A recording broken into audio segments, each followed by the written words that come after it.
एक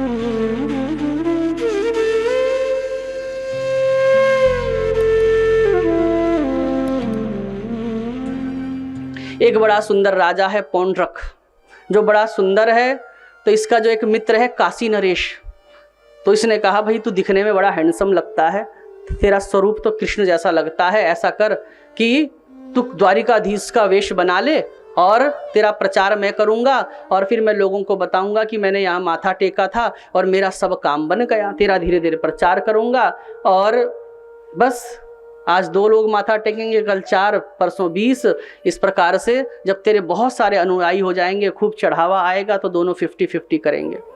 ऐसा पौंड्रक ने कहा, काशी नरेश ने पौंड्रक को कहा।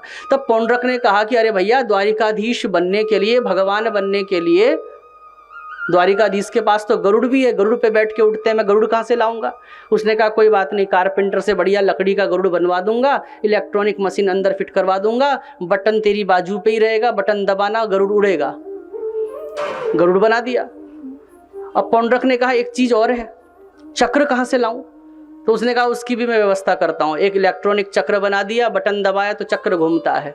और अब धीरे धीरे धीरे धीरे काशी नरेश ने उसका प्रचार करना प्रारंभ कर दिया। और जब उसके बहुत सारे फॉलोवर्स हो गए, बहुत सारे अनुयायी हो गए, तो इसने सोचा कि अब मेरे पास तो इतने सारे अनुयायी हो गए कि अब मैं कुछ भी कर सकता हूँ।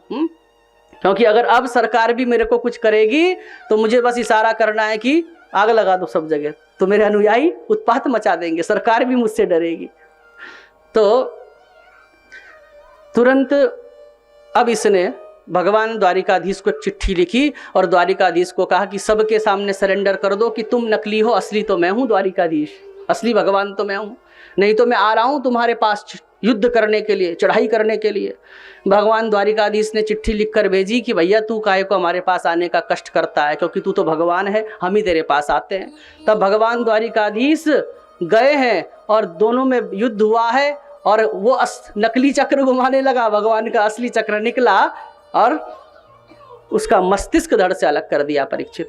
पौंड्रक को भगवान ने मार डाला, उसके शरीर से दिव्य ज्योति निकली और भगवान के चरणों में समा गई है।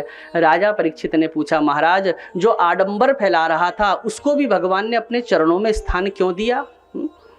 तब भगवान ने कहा कि अरे भैया, नकली बनने के लिए भी उसने असली का कितना चिंतन किया होगा।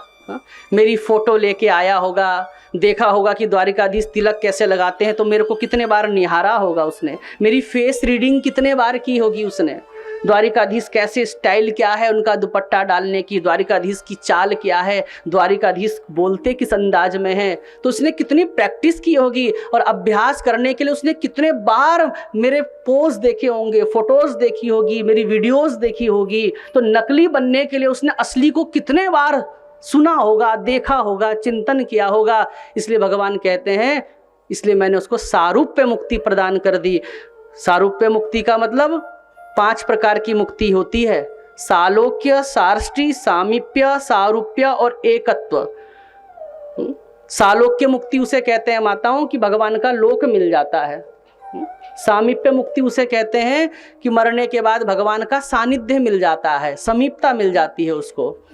और सारूप्य मुक्ति किसे कहते हैं कि भगवान उसको अपना ही नारायण जैसा रूप दे देते हैं। तो भगवान ने उसको सारूप्य मुक्ति प्रदान कर दी है। प्रेम से कहिए श्री राधे।